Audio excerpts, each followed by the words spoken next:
¿Alguno de ustedes se ha sentido como que se le viene el mundo encima alguna vez? ¿Alguna persona en esta noche que nos escucha se ha sentido con tales presiones que tú crees que ya no puedes soportar más? ¿Alguno de ustedes ha perdido algún ser querido que le ha dejado un vacío y un profundo de sentimiento y de soledad en tu alma? ¿Alguno de ustedes como padres ha tenido algún hijo o alguna hija que haya cometido un pecado terrible y que nos hayan avergonzado como padres? ¿Han sentido ustedes el enorme peso y la responsabilidad de sostener y de cuidar y de proteger a una familia? Jacob podía contestar con un sí a todas estas interrogantes, porque él atravesó todas estas circunstancias en su vida.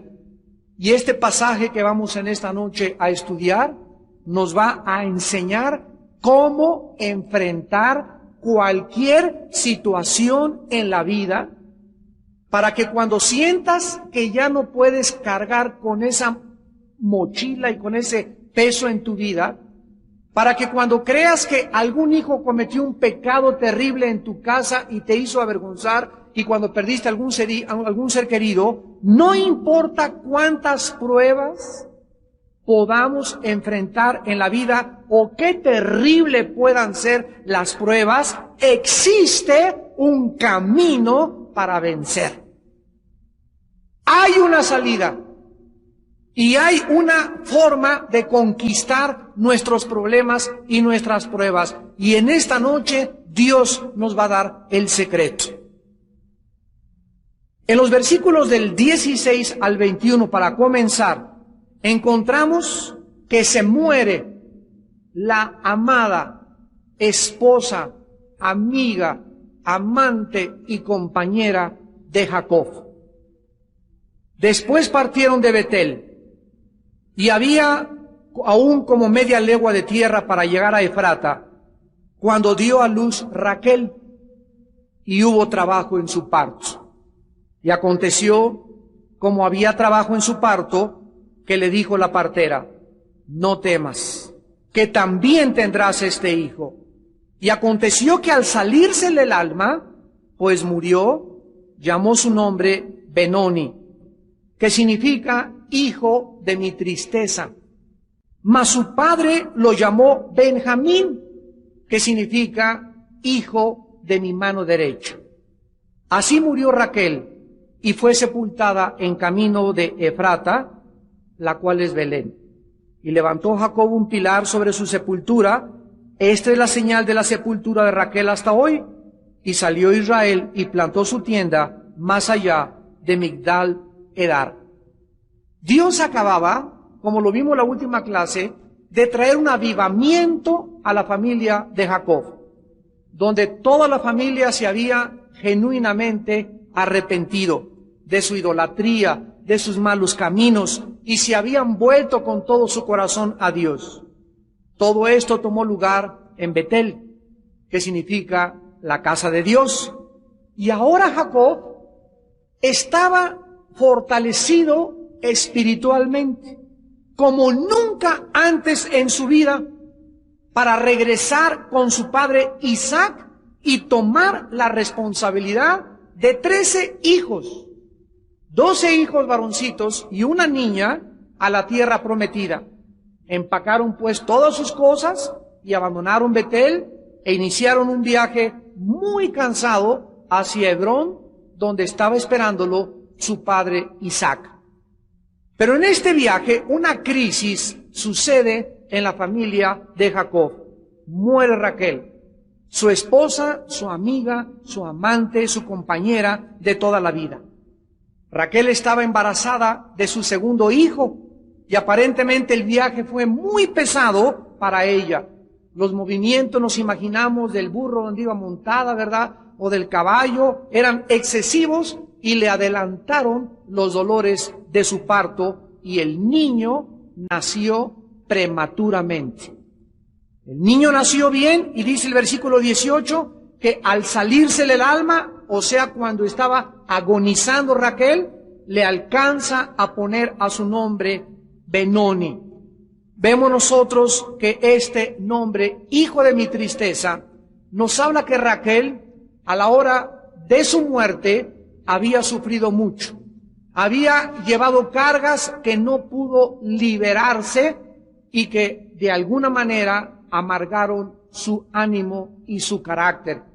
Entonces, cuando ella le dice a su niño, te vas a llamar Benoni, hijo de mi tristeza, brinca Jacob inmediatamente, gracias a Dios, y le dice, no se va a llamar así.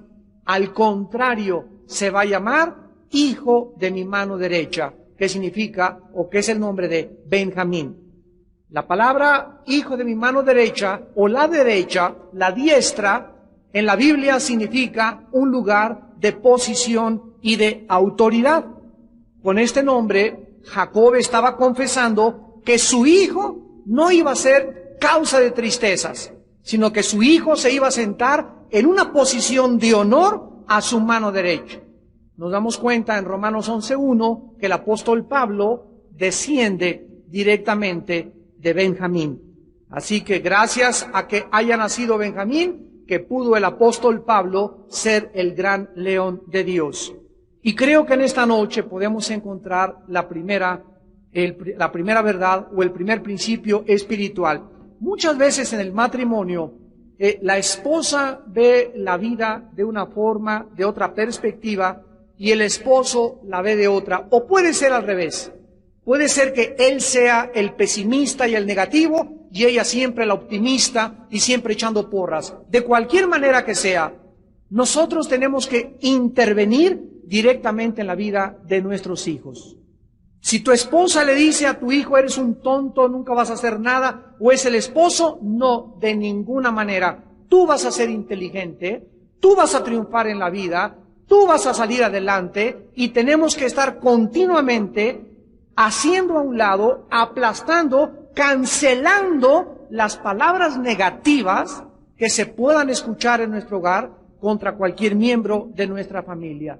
Tenemos que hablar con confianza, tenemos que hablar palabras de bendición. Dice en 1 Pedro 3:10, el que quiera ver días buenos y que le vaya bien en la vida, refrene su lengua del mal y hable palabras de bendición. Entonces es increíble cómo la Biblia nos dice que el poder de la vida y de la muerte se encuentran en el poder de la lengua. Entonces hay que tener cuidado de cómo nosotros hablamos y nos expresamos de nuestros hijos para nunca poner sobre nuestros hijos una maldición. Y no hay peor maldición que le puedas poner a un hijo que decirle, tú nunca lograrás nada en la vida, o eres un bueno para nada, o no sirves para esto, eres un tonto. Esas palabras los maldicen a nuestros hijos. Y nosotros tenemos que ya comenzar a madurar espiritualmente para bendecirlos. Dice en el versículo 19 que así murió Raquel y fue sepultada en el camino de Efrata, la cual es Belén. Vemos nosotros en el versículo 20 cómo Jacob honra la memoria de su esposa, levantándole un pilar para su sepultura, y este pilar nos damos cuenta que duró más de 500 años, porque dice el versículo 20, esta es la señal de la sepultura de Raquel hasta hoy. O sea, cuando Moisés estaba escribiendo el libro del Génesis, porque Moisés es el autor de los primeros 5 libros de la Biblia, ese pilar todavía permanecía. Y 500 años después de Jacob, aproximadamente, vino Moisés. Vemos nosotros que Jacob había amado a su esposa, la había tratado, la había conocido, había trabajado 14 años para que pudiera casarse con ella, y años más tarde, en el capítulo 48 del Génesis, ya estando Jacob viejito, recordaba a su esposa y el grande amor que había tenido por Raquel. Dice Génesis 48:7, porque cuando yo venía de Padán Aram, se me murió Raquel en la tierra de Canaán, en el camino a media legua, viniendo a Efrata, y la sepulté allí en el camino de Efrata, que es Belén. Ya viejito, continuamente, Jacob continuó hablando, mencionando y recordando el enorme amor hacia su esposa. Este hombre de Dios tuvo una capacidad enorme para amar profundamente. Acordémonos que su tío, el papá de Raquel, le había enjaretado a Lea primero, y Jacob no amaba a Lea, pero a fuerza se la pusieron para que se casara con ella, y entonces se vio, ¿verdad?, entre dos corrientes. Él era débil de carácter, no se impuso a su tío, sino que aceptó a Lea, y pasaron 7 años hasta que pudiera casarse otra vez con Raquel. Le vuelven a poner 7 años, y después de 14 años nos demuestra que él amaba con todo su corazón a su esposa Raquel. Y a pesar de todas sus debilidades, Jacob era un hombre con un corazón tierno, con un corazón noble, con un corazón leal y sobre todo con un corazón fiel. Por esta razón fue capaz de realizar grandes cosas para Dios. ¿Saben una cosa? Una de las áreas donde Dios nos prueba a todos nosotros es en el amor a nuestra esposa. Es en el amor a tu esposo. Cuando nosotros realmente amamos a alguien de corazón, la única forma de demostrarlo, no hay ninguna otra, es siendo fiel en el matrimonio. Si tú andas coqueteando con otra mujer o andas coqueteando con otro hombre, eres una o un mentiroso total. Eres una hipócrita, eres un hipócrita. No es verdad que amas a tu esposo ni a tu esposa. Si andas ahí papaloteando y queriendo quedar bien con aquella y queriendo quedar con este, no es verdad que amas a tu esposo. Y cuando no tenemos la capacidad de amar a una sola persona, a un hombre o a una mujer, es que nuestro nivel espiritual es muy bajo. Una de las tragedias más grandes es creer que puedes amar a 3 o 4 al mismo tiempo. No es verdad. Cada persona, cada hombre en la vida y cada mujer en la vida estamos destinados para unirnos con una sola persona y serle fiel a esa persona durante toda tu vida. Y si te casaste con la persona equivocada, ahí viene el premio mayor. Pero tú necesitas tener la capacidad de amar a una sola persona y entregarte a esa persona hasta que la muerte los separe. Y si la otra persona agarra carretera o el otro cuate agarra carretera, ese es tu problema, pero tú no puedes dejar de amar hasta el final, hasta que Dios te la quite o se muere o Dios se va el otro, pero tú y yo tenemos ante Dios la responsabilidad de amar con todo nuestro corazón al compañero o a la compañera que Dios ha traído a nuestra vida. ¿De qué manera pudo Jacob vencer la tristeza de perder a su esposa? Noten ustedes que dice el versículo 20 de Génesis 35. Y levantó Jacob un pilar sobre su sepultura. Esta es la señal de la sepultura de Raquel hasta hoy. Noten ustedes algo con lupa. En el versículo 20 se le llama Jacob. Y en el versículo 21 se le cambia el nombre y dice, y salió Israel, o sea, Jacob enterró a su esposa y le lloró a su esposa. Pero el hecho que el Espíritu Santo nos ponga en el versículo 21, y salió Israel, o sea, después de enterrar a su esposa, ya no se le llama Jacob, sino se le llama el que lucha o el que vence con Dios. ¿Cómo pudo Jacob vencer la tristeza al perder a su esposa? Por el nuevo nombre que Dios le había dado, Israel. El que lucha y el que prevalece con Dios. En este pasaje nos damos cuenta que si nosotros, cuando perdemos a algún ser querido, Dios no está conmigo y no está muy cerca de mí, es difícil vencer la tristeza. Es difícil vencer la soledad. Es difícil enfrentar la vida. Solo Dios con nosotros nos puede dar la capacidad de seguir viviendo. Dice en el Salmo capítulo 28, versículo 7. Jehová es mi fortaleza y mi escudo, en él confió mi corazón y fui ayudado. En Isaías capítulo 41, dice el profeta en el versículo 10, no temas porque yo estoy contigo. No desmayes, porque yo soy tu Dios, que te esfuerzo. Siempre te ayudaré, siempre te sustentaré con la diestra de mi justicia.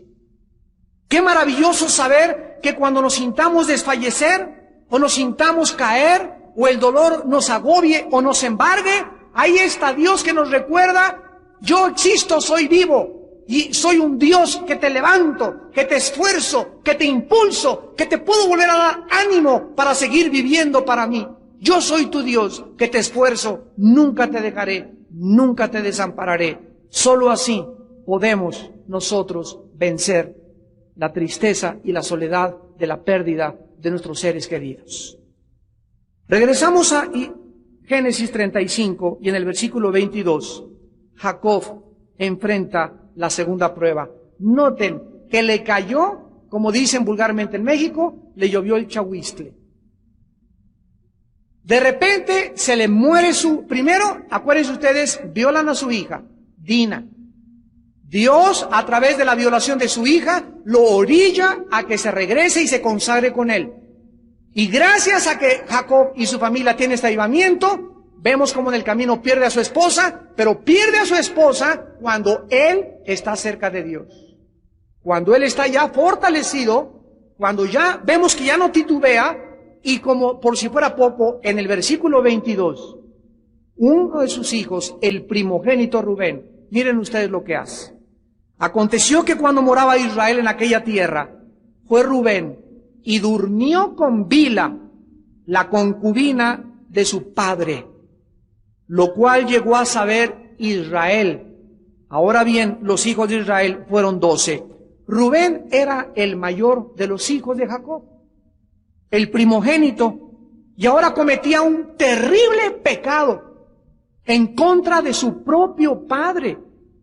Había tenido relaciones sexuales con Bila, una de las concubinas de su padre, la cual fue madre de Dan y Neftalí, que eran medios hermanos de Rubén. Dos hechos nos demuestran, pongan atención, que no la violó.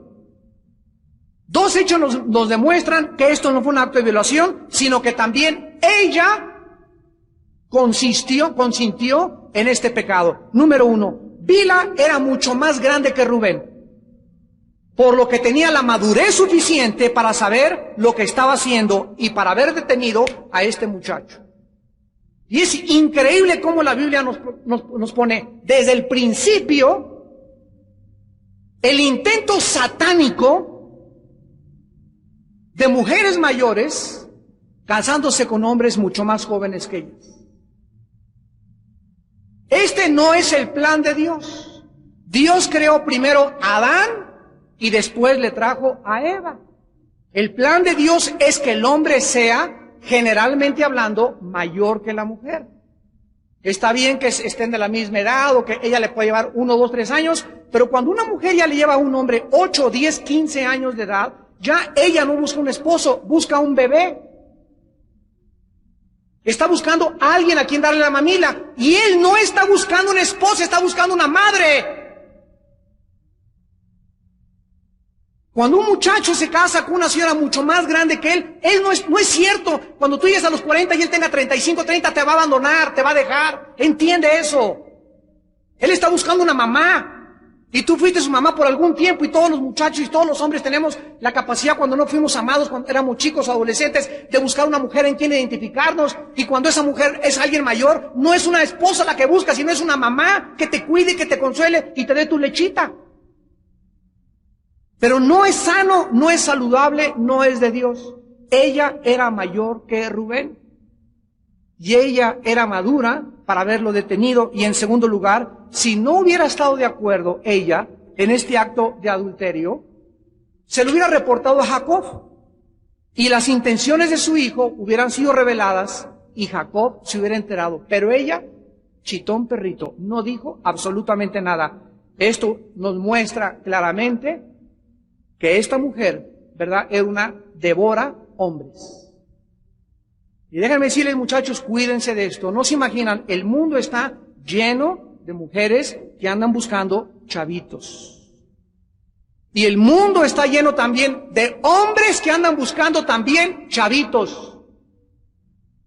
Es una degeneración y una degradación que existe en el mundo que nos rodea, que está afectando nuestra sociedad y corrompiendo y minando y a punto de destruir los fundamentos de la familia en el mundo entero.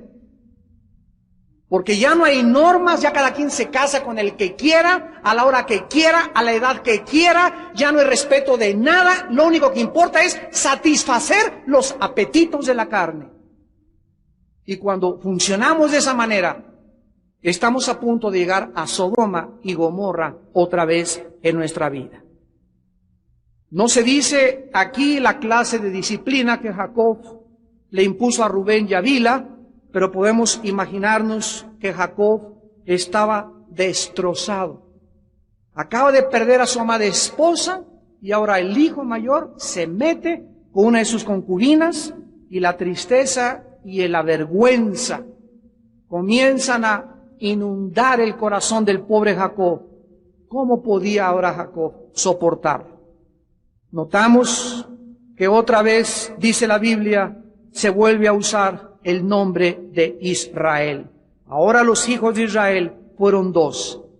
No importa el dolor y la pena que hayamos experimentado en nuestra casa, con alguno de nuestros hijos, Dios nos puede fortalecer para poder vencer este dolor y continuar enfrentando al mundo a su lado. En el libro de Proverbios 10, el rey Salomón escribió: el hijo sabio alegra al padre, pero el hijo necio es tristeza de la madre.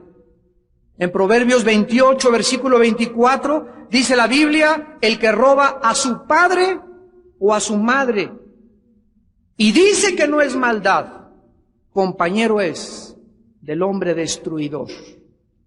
Vemos que en Efesios 6, del 1 al 3, dice: honra a tu padre y a tu madre, porque es el primer mandamiento con promesa para que te vaya bien en la vida. No hay nadie de los que nos están escuchando en esta noche que haya sido mal hijo o que haya sido mala hija y que le pueda ir bien en la vida. Dios no puede ser burlado. Lo que sembramos con nuestros padres, lo recogemos en tu matrimonio, con tu novio, con tu novia o con tus propios hijos. Pero la Biblia dice que lo que sembramos tenemos que recoger. Es increíble que Dios establezca una relación de bendición en la vida de acuerdo a la clase de hijos que hayamos sido todos nosotros algún tiempo en nuestra vida. Ahora en Génesis 35 del 22 al 27 encontramos una lista que es la más completa de los 12 hijos de Jacob o de las 12 tribus de Israel. Ahora Jacob pierde a Raquel, su hijo mayor se mete con su concubina y tiene delante 12 hijos, una mujercita, para poder enfrentar la vida. Yo no sé cuántos tengas tú, pero si se te está cayendo el mundo con 2, ya sientes que 3 ya te tienen harto y los quieres ya estrangular. Yo recuerdo, mi padre tuvo 16 hermanos. O sea, mi abuela paterna fue madre de 17. Eran 5 hijas y los demás fueron varones. 17 hombres. En aquel tiempo, ¿verdad? Tenían eso, pero uno iba a ver si la gallina puso, el otro ordeñaba la vaca, el otro arreglaba el rancho, ¿verdad? Y pues eran otras condiciones y lo entendemos. Ahora ya más de 3 ya es una familia bastante grande, pero cualquiera que sea el número de los hijos que tú tengas o que yo tenga, debemos de enfrentar la responsabilidad y vamos a darnos cuenta por qué se dan esta lista de los 12 hijos de Jacob en esta sección. En primer lugar, para mostrarnos el inmenso poder y fidelidad de Dios. Dios trabajó a través de todas las circunstancias de Jacob, como ya lo hemos visto, y finalmente Él dio a luz a los 12 hijos con problemas en el hogar, tensiones con sus concubinas, celos entre sus esposas, pleitos entre los hijos, uno se viola al amante, y a pesar de todas estas cosas negativas, Dios cumple su propósito finalmente.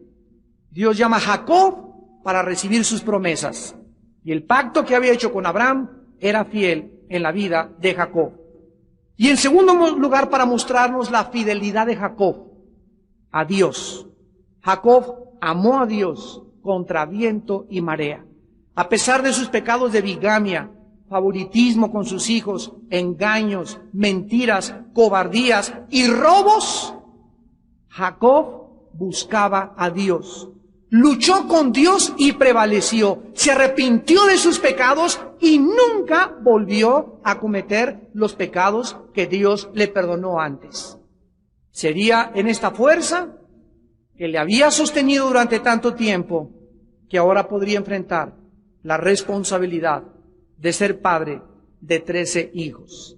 Dice en Deuteronomio capítulo 6, versículo 7, y las repetirás a tus hijos, y hablarás de ella estando en casa, y andando por el camino, y al acostarte, y cuando te levantes.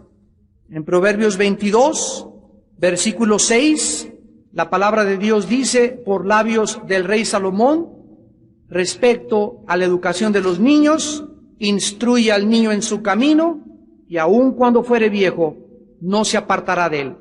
¿Cómo podemos enfrentar no solamente la muerte de un ser querido, la vergüenza de un hijo que nos avergüenza por sus pecados, sino ahora el paquetote de ser papá y ser ejemplo y ser amante de que mis hijos recuerden, mi padre amó a mi madre y mi madre amó a mi padre?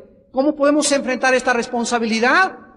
Dándoles a nuestros pequeños, desde que comienzan a crecer, la instrucción de la palabra de Dios. A nuestros hijos, ¿verdad? Como los pollitos, les aventamos un maicito, la palabra de Dios, sus semillitas, la palabra, y los hijos crecen 12, 13 años de edad, y a los 14, 15 se enfrentan al mundo, van a hacer decisiones, van a tener desilusiones, van a probar que el mundo no es como creían, no es Batman, ni Robin, ni Alicia en el País de las Maravillas, ni Caperucita Roja, sino que es un hueso duro de roer, el mundo no es color de rosa, y todas las semillas que nosotros les infundimos en sus vidas, ahí estarán siempre y nada ni nadie se las podrá arrebatar. Y el ejemplo más grande de esto lo tenemos con la madre de Moisés. ¿Recuerdan ustedes cuando Moisés tenía 2 años que lo echaron al río Nilo? Donde iba a estar atacado por cocodrilos, serpientes marinas, anguilas, dragones, ballenas, quién sé cuánto había en el río Nilo. Pero a pesar de todo eso, la madre de Moisés era una madre que sabía que era el destino de su hijo y se lo entregó a Dios chiquito. ¿Y qué pasa? No es coincidencia que lo haya encontrado la hija del faraón. Y ella lo jala por su ropita, se da cuenta que es un niño judío, lo esconde y lo comienza a criar y les dice a sus sirvientas, búsquenme alguna sirvienta hebrea para que venga a alimentar a mi niño, al que estoy adoptando. Y van, ¿y a quién creen que traen? A la madre de Moisés. Y entonces la madre de Moisés, 3, 4, 5, 6 años, 4 años, la madre de Moisés, de los 2 a los 6 años, porque a los 6 años les quitaban a las nanas. Y ya era la hija del faraón la que tenía que acostumbrarse, y el niño a la hija del faraón, para que no viera a la nana como su mamá. Por eso es el peligro tan grande de las guarderías infantiles. Después hablaremos de eso. Pero cuando la mamá lo educa, tuvo 4 años para sembrarle esto. Y la mamá de Moisés le siembra a Moisés la palabra, Moisés crece, y entonces se enfrenta al mundo. Va a una escuela del mundo, a una escuela militar del mundo, a la Universidad de la Astrología, de la Cienciología y del comunismo y del ateísmo, y los egipcios le meten su programa. Pero el programa que Egipto le mete a Moisés no pudo sacar la semilla que su madre le sembró en 4 años. Hasta que tuvo 6 años de edad. Y cuando Moisés llega a los 40 años, la semilla comenzó, removida por el Espíritu de Dios, a ponerlo intranquilo, circunstancialmente huye de Egipto y se encuentra con Dios, descubriendo que él había sido destinado para ser el libertador de Israel. Y cada uno de mis hijos, hijos de ustedes, han sido destinados por Dios para ser benditos, para ser profetas, para ser predicadores, para ser hombres de Dios, para ser mujeres de Dios, para que impacten las generaciones en las que ellos se enfrenten en esta vida.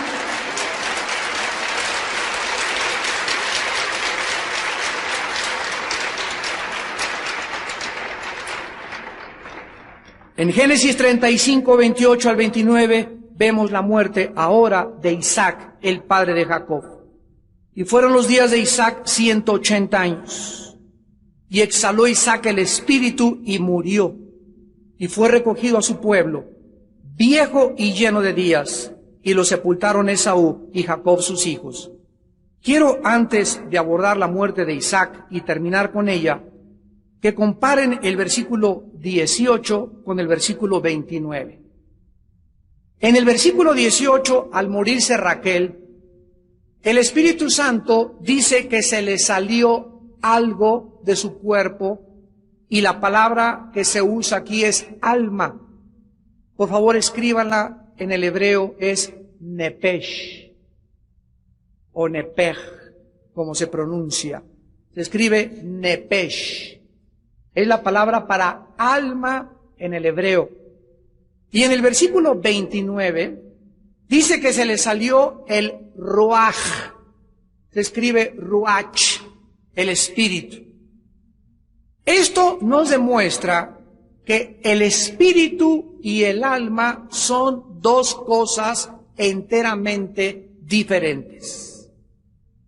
Hay muchos cristianos, yo sé, que son dicotómanos, se llama dicotomía, que creen que solamente es alma y cuerpo y el espíritu y el alma es igual. Yo no puedo comulgar con esto porque también en el Nuevo Testamento, en Hebreos 4:12 dice, la palabra de Dios penetra hasta partir el alma y el espíritu también. El Nuevo Testamento nos muestra dos palabras que son suche y neuma. Luego dice 1 Tesalonicenses 5, y el Dios de paz guarde vuestro cuerpo, alma y espíritu para hallarlos irreprensibles hasta la venida de Jesucristo. Entonces, tanto el Antiguo como en el Nuevo Testamento se usan palabras diferentes para describir qué es el alma y qué es el espíritu. Pero el hecho es el siguiente, que cuando nosotros nos morimos, dos cosas se salen de nuestro cuerpo, nuestra alma y nuestro espíritu.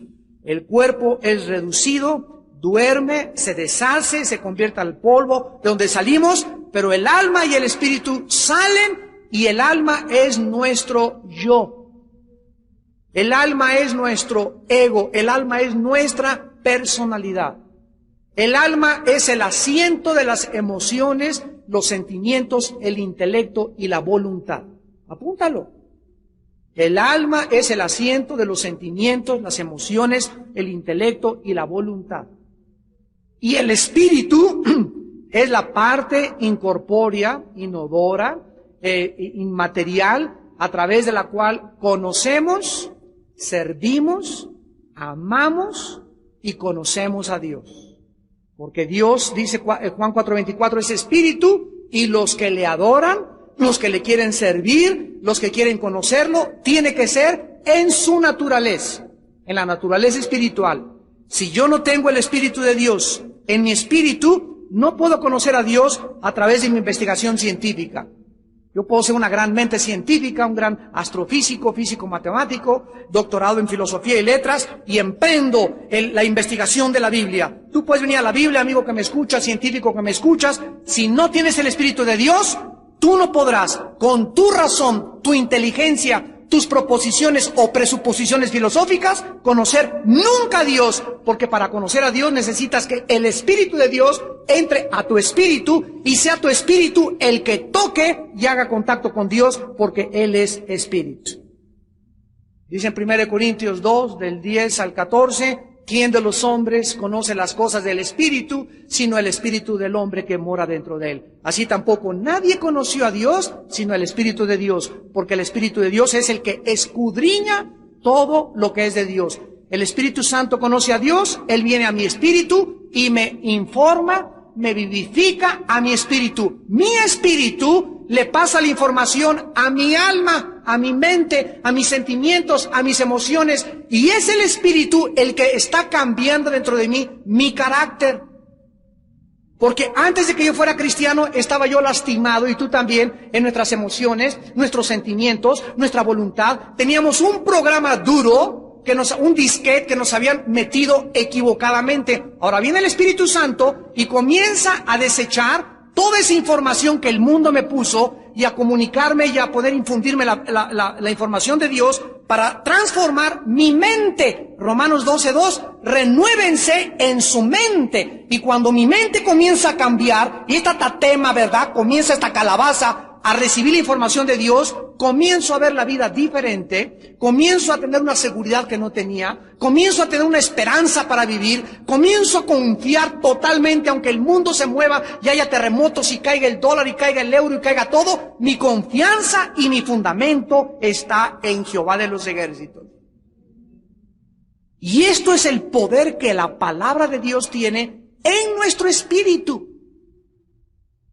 Entonces, si tú no vienes, la Biblia es un libro que alimenta mi espíritu.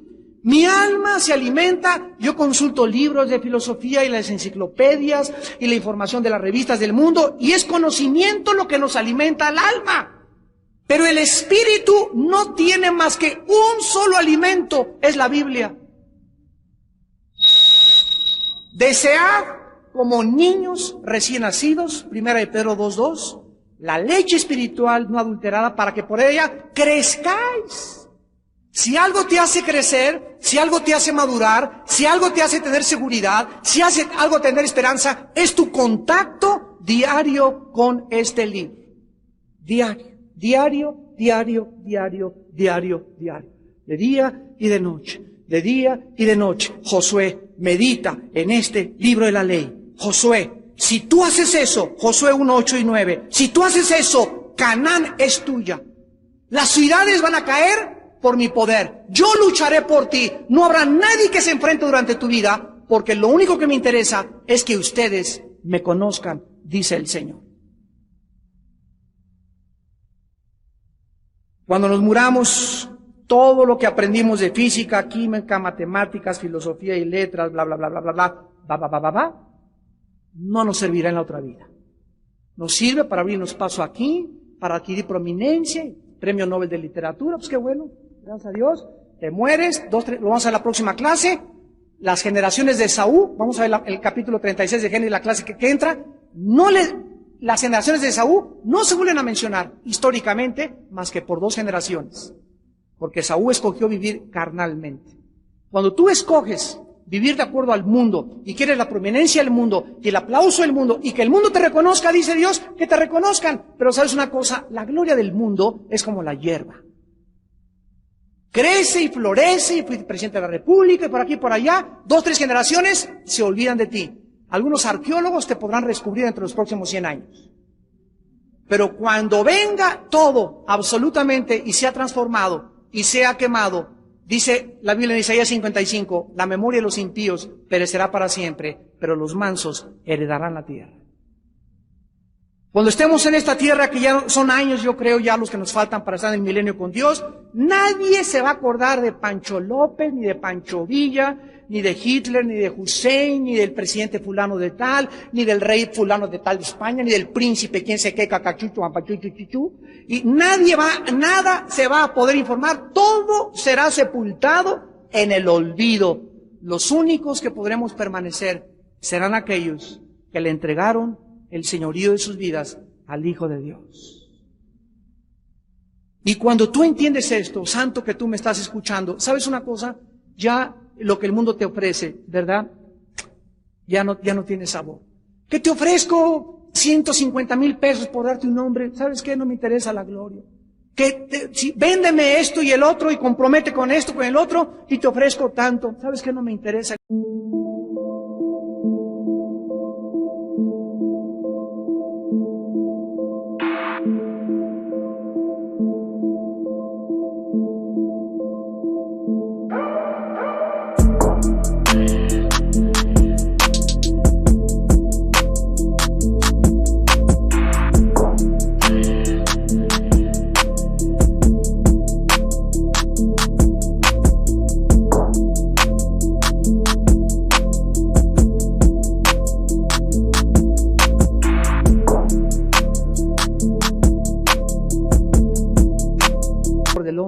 Ya nadie le tienes que barbear, ni lambisconear,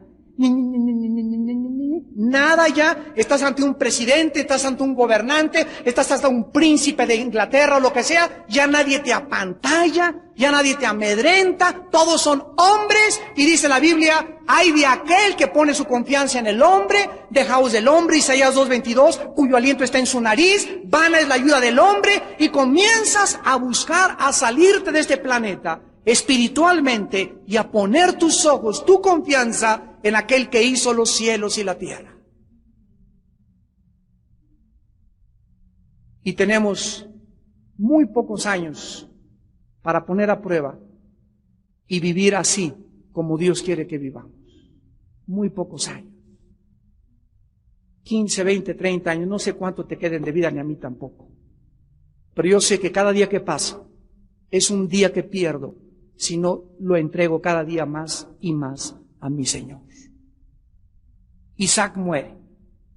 Y recordamos que esta es la cuarta dura prueba para Jacob. La muerte de Raquel, la vergüenza del pecado de su hijo, la tremenda responsabilidad de sus 13 hijos y ahora la muerte de Isaac su padre. Isaac muere de 180 años. Y dice el versículo 9, cómo me anima y me fortalece, me consuela y me edifica. Y murió y fue recogido y echado al panteón. Eso dice. Y le pusieron una lápida y le pusieron aquí murió un grande hombre y contrataron una limusín de carroza fúnebre y le enterraron con rosas. Así dice. Lo único que dice es, fue recogido a su pueblo.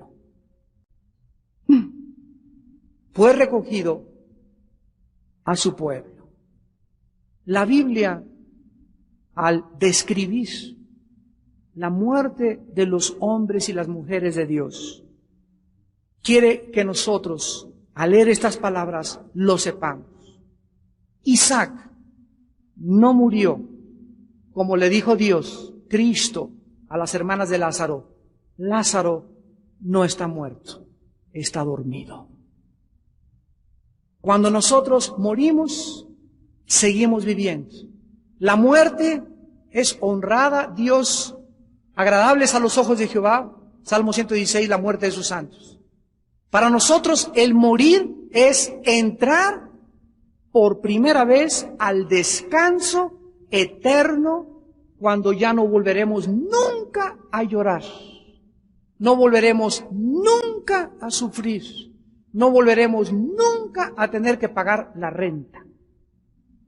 No vamos jamás a perder ya seres queridos. No vamos a recordar nada de lo que nosotros vivimos y sufrimos. Y dice Romanos 8, las aflicciones que ahorita estamos enfrentando todos, y la familia, y los hijos, y los papás, y todo, no son comparables con las glorias que en nosotros se van a manifestar. Y esto es la fuerza, la ignición que puede prender una mecha dentro de tu alma y que yo quiero encender para que los días que te quedan los vivas apasionadamente para Dios. En Deuteronomio 32:50 vamos a ver dos pasajes más de la muerte de dos hombres de Dios. Y aquí tenemos la muerte de Moisés. Dice Deuteronomio 32:50, y muere en el monte al cual subió, y sé unido a tu pueblo. Sé unido a tu pueblo. O sea, Moisés, quiero que subas a ese monte. Tu alma y tu espíritu se van a salir de ti. Tu cuerpo, Moisés, se va a quedar, yo lo voy a enterrar. Dios enterró personalmente el cuerpo de Moisés. Nada más sabemos que fue en el monte Nebo. Y cuando tú regreses algún día, volverás a unirte a tu cuerpo. Pasaron algunos miles de años y Moisés, que fue unido a su pueblo, aparece vivo cuando Jesús en el monte de la transfiguración se le aparece a Pedro, Juan y Santiago. Moisés y Elías vivitos y coleando los dos. Otra vez Dios nos muestra que nosotros vamos a volver a vivir y la muerte es solamente un pasaje, un túnel que atravesamos para ser unidos. Dice en Hebreos 11, 12, tenemos una gran nube de testigos. Dice en Apocalipsis 6 del 10 al 12 que los santos allá arriba están diciéndole, Padre, ¿hasta cuándo nos alcanzan los que están en la tierra? Ya por favor, allá nos están diciendo, apúrense. Y aquí, por favor, salven la vida, el electroshock, ahí va la ambulancia, el 911, ¿no? Por el instinto de la sobrevivencia que tenemos. Y allá, cuando alguien se está muriendo, se gozan y hasta los ángeles se gozan. Aquí hay luto, entierro, unos se vistan de negro, y si supiéramos que hemos descansado de nuestras obras para siempre. Sé unido a tu pueblo. Así como murió Aarón, tu hermano, en el monte Horor, y fue unido a su pueblo. Y terminamos con el libro de Daniel, cuando muere Daniel. Este es el más hermoso de todos las descripciones.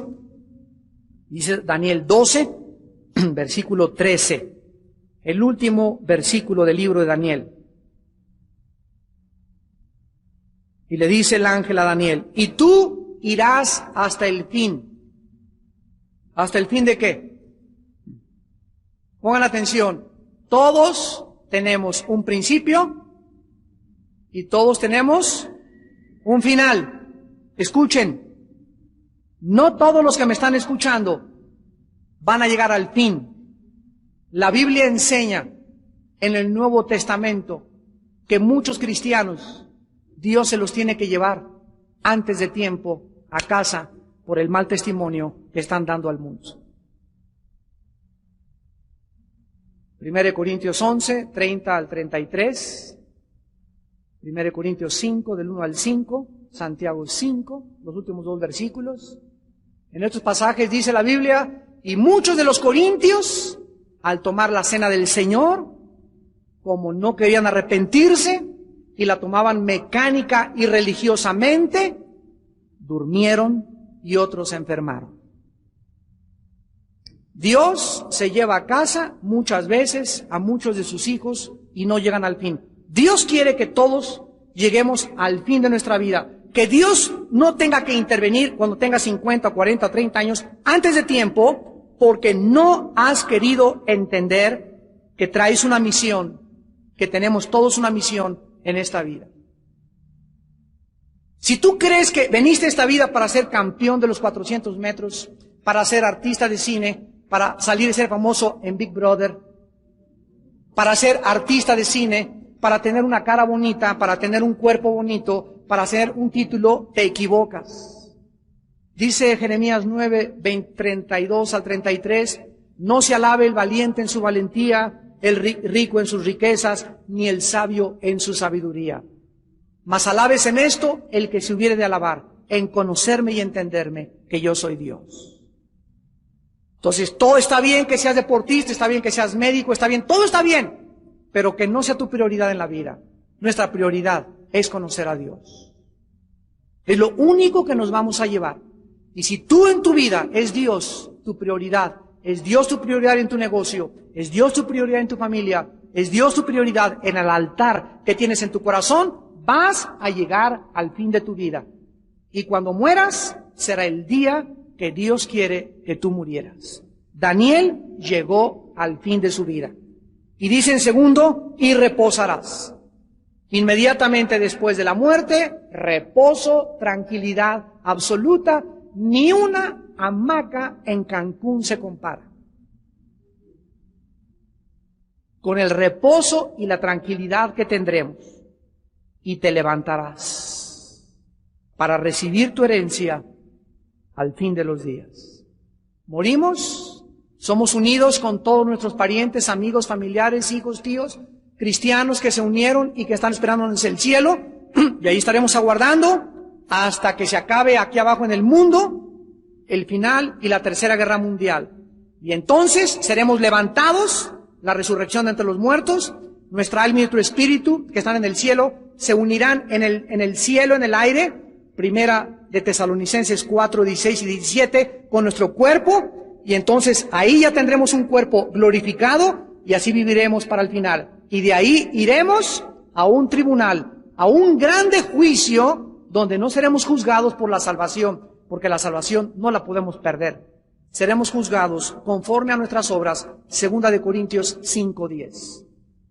Y todo lo que hayamos hecho desde el momento que nos convertimos,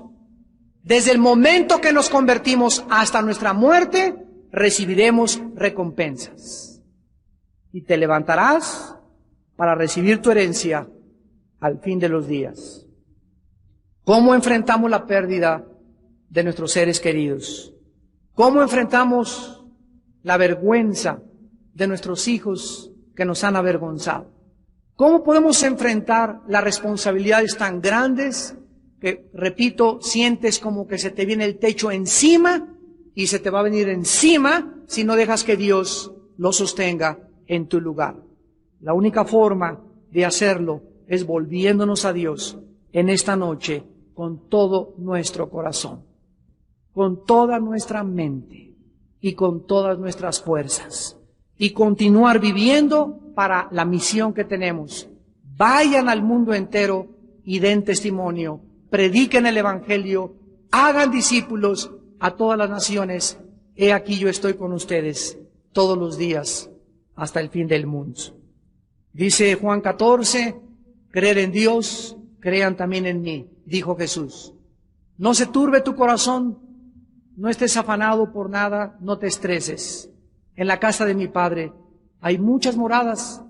Voy antes que ustedes a prepararles, como el esposo le prepara a la novia su casa y su nidito de amor, voy a prepararles lugar para ustedes, para que donde yo esté, ustedes también estén.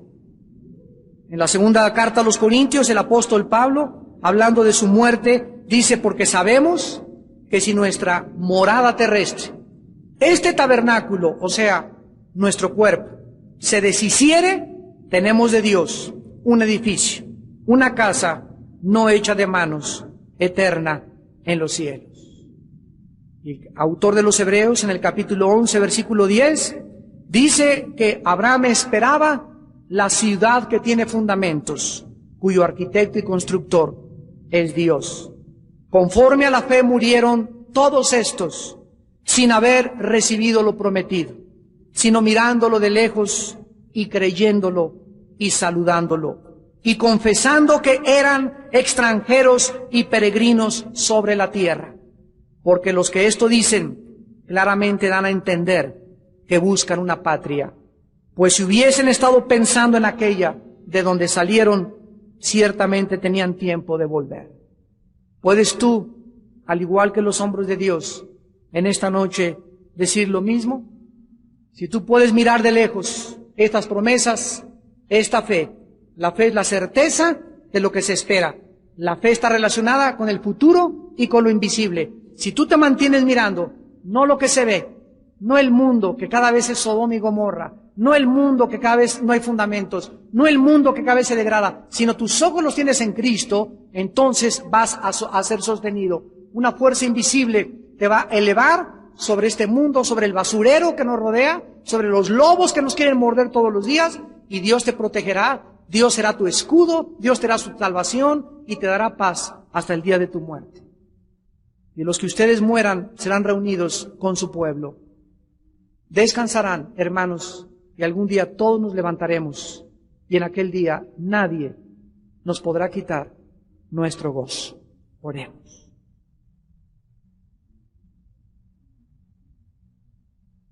¿Cómo podemos, Señor, enfrentar la vida sin ti?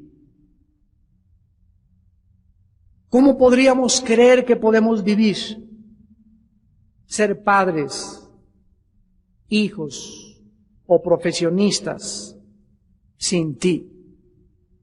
Qué locura, Señor, es poder en esta vida creer que podemos hacer algo separados de ti. Porque separados de ti no hay nada, nada que podamos hacer. Tú nos creaste para ti, Señor. Somos tus hijos. Tú eres nuestro Dios. Te pertenecemos.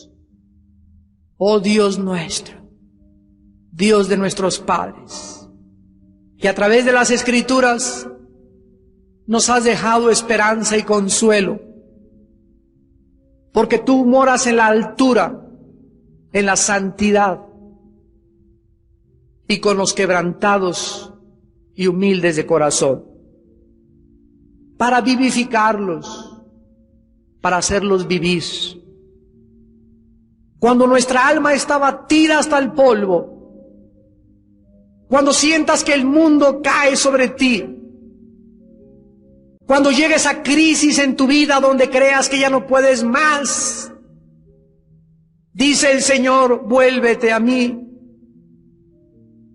voltea y mírame, y serás alumbrado, fortalecida, animado, porque los que esperan en mí, los haré que levanten alas como las águilas. Y tu vuelo será más alto, morarás en las alturas, donde yo vivo, dice el Señor, y en esas alturas sanaré tus heridas, te abrazaré y te mostraré la salvación, por cuanto en mí has confiado. Cuando te sientas que la pérdida de algún ser querido te ha dejado un vacío profundo de soledad, dice el Señor, ese ser querido que perdiste está feliz, está conmigo, gozándose en las alturas y esperando que lo alcances, que la alcances, porque yo soy el Dios que enjugaré las lágrimas de mis hijos, y ya no tendrán muerte ni dolor, porque las primeras cosas pasarán. Cuando sientas que los pecados de tus hijos y de tu familia te han avergonzado, recuerda que Jesús fue avergonzado en una cruz, despojado de sus ropas, en medio de dos criminales, y considerado y clasificado como un ladrón. Si tú crees que has pasado vergüenzas, recuerda al Hijo de Dios. Considera aquel que sufrió tal contradicción de pecadores, para que tu ánimo no se canse hasta desmayar. Y aquí estoy con ustedes, pequeña manada. No tengan miedo. En el mundo tendrán aflicción, pero no tengan temor del mundo, porque yo he vencido al mundo. Mi paz les dejo y mi paz les doy, no como el mundo se las da. Confíen en mí y tengan paz en esta noche, porque nunca los dejaré ni los desampararé. Jesús, Jesús divino, Salvador y Señor nuestro, te adoramos en esta noche. Adora en esta noche a Jesús, adórale. Adora al Hijo de Dios. Adora a aquel que vivió y murió y ahora tiene las llaves del infierno y de la muerte. Adora a aquel que es digno. Adora a aquel que en este momento los ángeles le dicen santo, santo, santo. Adora a aquel que nos hizo reyes y sacerdotes en este mundo y que nos está esperando para darnos la corona de vida. Jesús, te adoramos, te bendecimos, exaltamos tu nombre y te pedimos que toda la gloria y que toda la honra por los siglos de los siglos solamente tú la recibas, porque solo tú fuiste digno de tomar el poder, la honra y la sabiduría. Gracias, Jesús, por tu sangre preciosa y tu muerte en esa cruz. Fortalécenos en esta noche. Inspíranos más y más para nunca en la vida apartarnos de ti. Para tu gloria y tu nombre, dulce Jesús.